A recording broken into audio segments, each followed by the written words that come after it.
Senate is about Nigeria and Nigerians.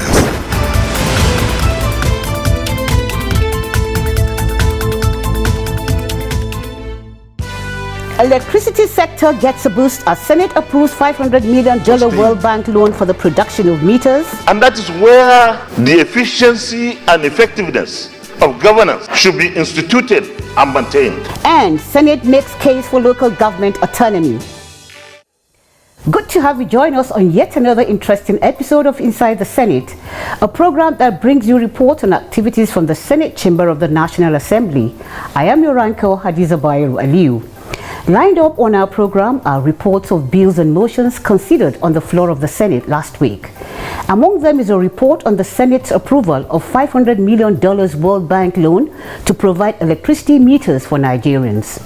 There was also a motion seeking autonomy for local governments.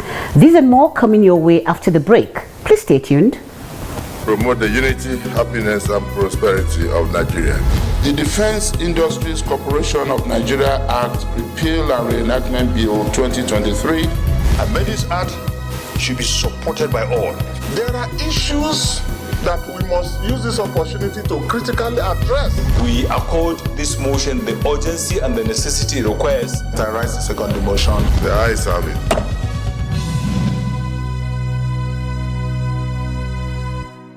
Thank you for staying tuned. The Senate on Wednesday, the 15th of May 2024, approved a $500 million World Bank loan request by President Bola Ahmed Tinubu for electricity metering program to improve financial and technical performance of electricity distribution companies, DISCOs, under the World Bank-funded Nigeria Distribution Sector Recovery Program, DISREP. The fund was approved for the Bureau of Public Enterprises (BPE) after considering the report of the Committee on Local and Foreign Debts, which was presented by Vice Chairman of the committee, Senator Haruna Manu. Following the resumption of the committee's consideration of the outstanding request and after legislative interactions, deliberations, and due diligence, the committee hereby submits its report and sought for the approval of the recommendation therein.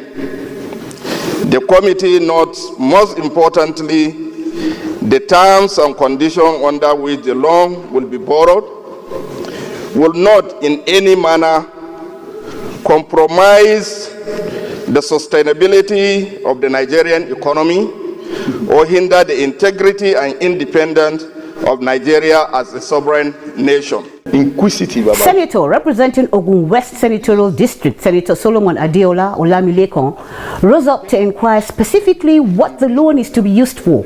I want to be a little bit inquisitive about what really is this program for and what we as a country tends to achieve in this program to the extent of giving approval of $500 million. I just want the chairman to clarify. The Bureau for Public Enterprise then didn't appear before the committee, and we seek same clarification. So to go straight to the point, the $500 million is meant for metering the nation.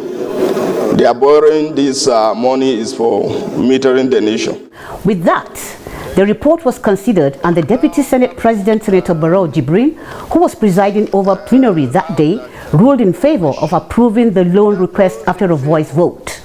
That the bill be now read the second time. Please say aye. Aye. Those against say nay. The ayes have it. Let's get more highlights from plenary proceedings for last week in our next report as compiled and presented in our studio. Keep watching.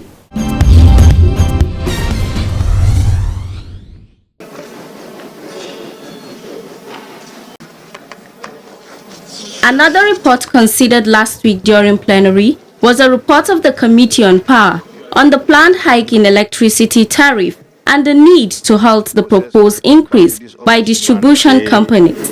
It was presented by the chairman of the Committee on Power, Senator Naya Abaribi. That the Ministry of Power and NEC should in the meantime adopt measures to address the problem of power scarcity holistically rather than its preoccupation with price manipulation, which has proven to be counterproductive. Chairman Senate Committee on Rules and Business, Senator Titus Zam, raised an objection over the adoption of the report. To avoid any further debate on this matter until the matter is finally decided. He asserted that the matter be stepped down, citing a pending case in court, necessitating the need to temporarily suspend further debate on the report. Deputy Senate President Barrow Jibrin, who presided over the plenary, said he knew about the order of the court, adding that the Senate is constrained.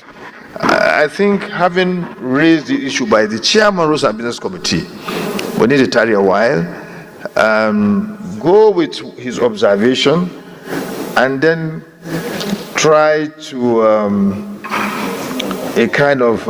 give time to consult our legal department to see if we can continue.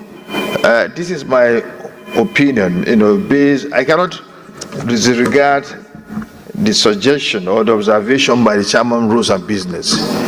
That will not be fair. So we are not saying that we will not continue with the report, but let's stand it down until we resolve the legal issues involved. Your order is sustained. Moving on to other motions, on Wednesday, 15th of May 2024, Senator Kawu Sumaila from Kano South Senatorial District moved a motion to call on the President and Commander-in-Chief of the Armed Forces of Nigeria, President Bola Ahmed Tinubu, to resuscitate the local government system in Nigeria. The journey began in 1976 with local government reform, aiming to decentralize power and empower communities as self-government entities with the elected official. Part of the lawmakers' submission was that the dream of achieving the objectives of the local government system encountered harsh realities due to successive governments often eroding local autonomy, limiting their financial resources, and controlling decision-making. The motion enjoyed robust debate. You could recall that attempts were made in the 9th Senate to amend the Constitution to make local government completely independent. Unfortunately, when we pass, the amendment at the National Assembly, at the state level, it was frustrated simply because the governors were not interested in making local government autonomous. I think the abuse of the local government system is no longer new to anybody. The issue that we have now is who will bear the cat. Mr. President, you will recall that it has been mentioned on the floor of this Senate that over 17 local states in this country are operating the caretaker committee, the system, which is a complete violation of Section 7(1) of the 1999 Constitution as amended. All of us here, including Mr. President, when elections will be held, even for the presidency, we'll go back to our local government areas. And that is where the efficiency and effectiveness of governance should be instituted and maintained. Alas, what we have is a reverse. Mr. President, today's situation, and I mean the security situation of Nigeria, can be attributed to the comatose state of our local government system in Nigeria.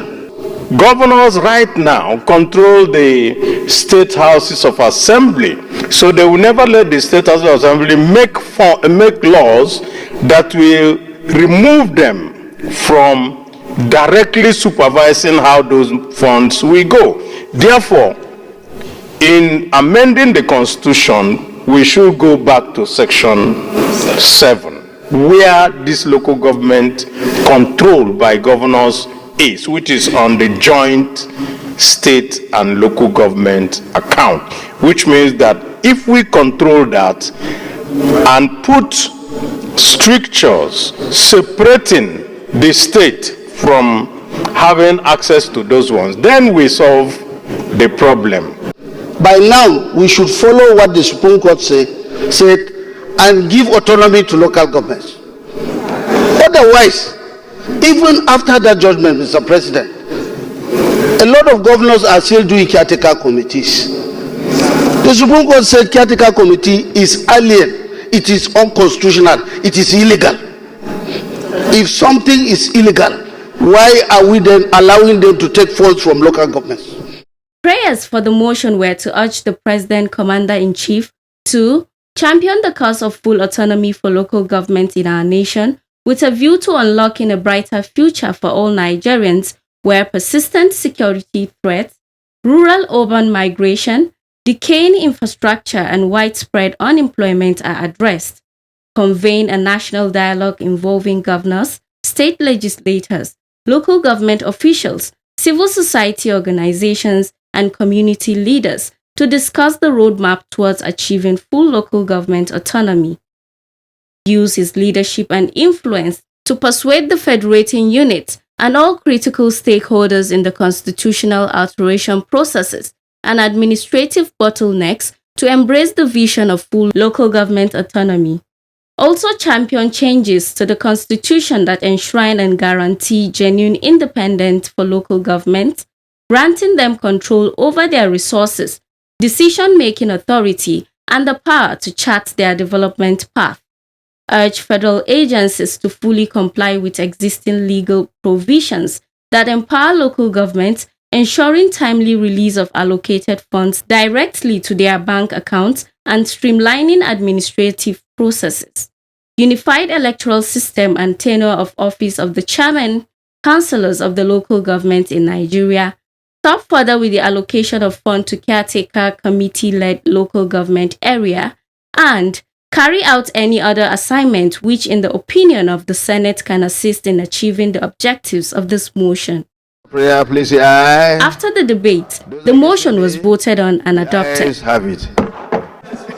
Bills considered for first reading in the week under review include National Food Bank Establishment Bill 2024, sponsored by Senator Orji Kalu, Electoral Act 2022 Amendment Bill 2024, sponsored by Senator Yar'Adua Abdulaziz Musa, Federal University of Agriculture Akure Ondo State Establishment Bill 2024, sponsored by Senator Adebomire Adeni Ayodele, Fruit Juice Processing Zone, Wanure Taka Benue State Establishment Bill 2024, sponsored by Senator Zam Titus Tatenga, Maritime Operations Coordinating Board Act Amendment Bill 2024, sponsored by Senator Osita Ungu. Bills considered for second reading include a bill for an act to provide for the establishment of Project Development Agency (PRODA) Enugu to conduct scientific, engineering and technological research aimed at facilitating the domestication and industrialization of appropriate technology for socio-economic advancement of Nigeria and for related matters 2024, sponsored by Senator Ndubweze Patrick Chuba. A bill for an act to establish Federal Polytechnic Onweke, Ebonyi State, to provide full-time courses in technology, applied science, management and other fields of studies, and to make provisions for its general administration and for other related matters 2024, sponsored by Senator Eze Kenneth Emeka. A bill for an act to amend the National Hajj Commission of Nigeria 2006 to involve states of the Federation and the Federal Capital Territory in the selection of airline agencies for Hajj operations to promote efficiency, accountability and for related matters 2024, sponsored by Senator Abbas Aminu Iya. Meanwhile, on Tuesday, 14th of May 2024, plenary was suspended to allow lawmakers and staff of the National Assembly, mourn a member of the House of Representatives, Honorable Isa Dogonyaru, representing Garki Babura Federal Constituency of Jigawa State.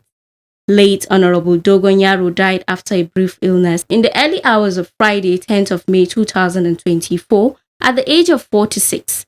Before adjourning that Tuesday, lawmakers of the Red Chamber observed a minute's silence in honor of the late honorable member. Mr. Dogon Yaro, rest in peace. Amen. That was a report of plenary proceedings from last week as presented from our studio. Let's take a break here to open our Senate notebook. Don't go away. Appropriation in legislature refers to the process of allocating funds from the government's budget for specific purposes outlined in laws or bills. It involves the authorization by a legislative body to spend money for particular programs, agencies, or activities. Appropriation typically follows the approval of a budget and involves determining how much money will be allocated to various departments or projects. This process ensures that government spending is transparent, accountable, and aligned with legislative priorities. Appropriation decisions can significantly impact public services, infrastructure development, social programs, and other areas of government activity, making it a crucial aspect of the legislative process in managing public finances. You're still watching Inside the Senate, bringing you highlights from proceedings of the Red Chamber of the National Assembly. Senate President Godswill Akpabio has said that the establishment of Federal University of Health Sciences and Technology in Sahi, Zamfara State, will address what is known as the Jakba syndrome in the health sector. Senator Akpabio, who was represented by Vice Chairman Senate Committee on Primary Health Care, Senator Tony Nwoye, stated this at a one-day public hearing on a bill for an act to establish the Federal University of Health Sciences and Technology, Sahi, Zamfara, which held in Abuja on Monday, 14th May 2024. The hearing was organized by the Joint Senate Committee on Health, Secondary and Tertiary, and Education, Tertiary Institutions and Tech Fund. While this bill is out, despite our scarce resources, and will address the seeming migration of healthcare professionals, meaning JAPA syndrome, by training new younger ones hungry to serve our dear nation, in line with government's commitment to transforming all critical sectors of our country. I want to state, without fear of internal contradiction, without fear of equivocation, that today the doctors to patients ratio in Nigeria is among the lowest in the whole world. The WHO organization's status or benchmark is 1 doctor to 600 patients. But in Nigeria today, we have a ratio of 4 doctors to 10,000 patients. Senator Akpabio further stated the need to establish more institutions which will not only strengthen and expand the existing healthcare sector, but would also position it to a more efficient healthcare delivery service to improve learning and research. This is necessary. Speaking earlier, Chairperson of the committee, Senator Ipalibo Banigo, stated that the committee will continue to enact laws, especially health laws, to meet the demands of citizens. This, she said, was necessitated by Nigeria's growing population, emerging diseases, and the dire need for development of both manpower, infrastructure, and intellect. The bill seeks to establish a Federal University of Health Science and Technology in Safi, Zamfara State, by upgrading the existing College of Health Sciences and Technology to provide full-time courses in health sciences, technology, and other fields of studies, to train high-quality medical professionals with broad knowledge, skills, and values, to strengthen institutional capacity for disease control and surveillance, as well as bridging the gap in medical research and making provisions for the general administration of the university, among other related matters. The people. Governor Dauda Lawal of Zamfara State, who was represented by the Secretary to the State Government, Abubakar Nokwada, appreciated the Senate for recognizing the need for the establishment of the university. This initiative reflects the National Assembly's commitment to uplifting the educational sector in Northwest region.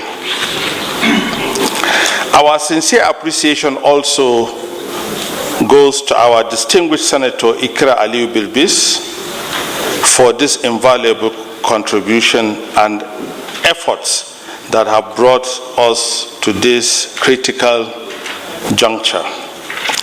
The realization of this university will create additional opportunities for higher education for our secondary school leavers and graduates from other tertiary institutions in Zamfara State and across the nation.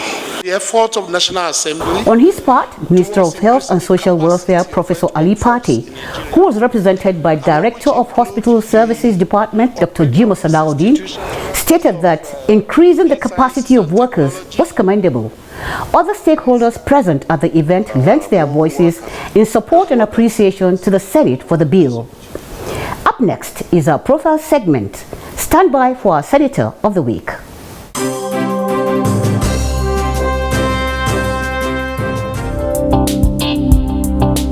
Senator Muhammad Adamu Alero is the current senator representing Kebbi Central Senatorial District in the 10th Senate.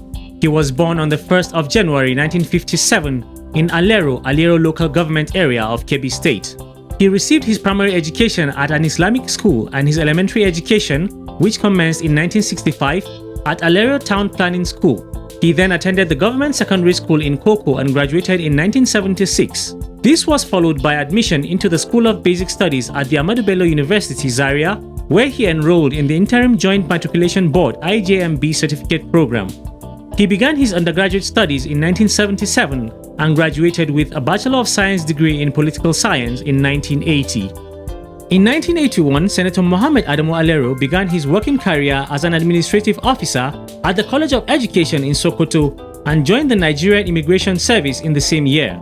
In 1997, he voluntarily resigned from the Customs and Excise Service and went into the private business sector, dealing in export and import trade.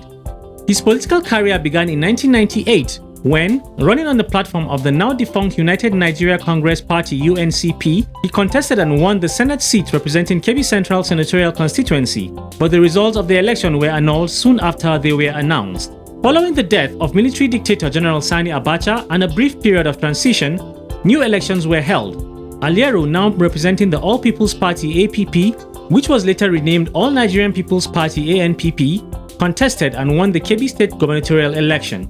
He was sworn in on 29th May 1999. In 2003, Senator Alero was re-elected for a second four-year term. In 2007, Senator Alero left the ANPP and joined the People's Democratic Party (PDP), under which he contested the April 2007 general elections for the Senate and won. December 2008 saw Senator Alero appointed Minister of the Federal Capital Territory (FCT) by late President Umaru Musa Yar'Adua. He left office in March 2010. Senator Muhammad Adamu Alero currently represents Kebbi Central Senatorial District in the 10th Senate, and he serves as Chairman Senate Committee on Land Transport of the 10th Senate. His legislative interests include community development, youth empowerment, health, and education.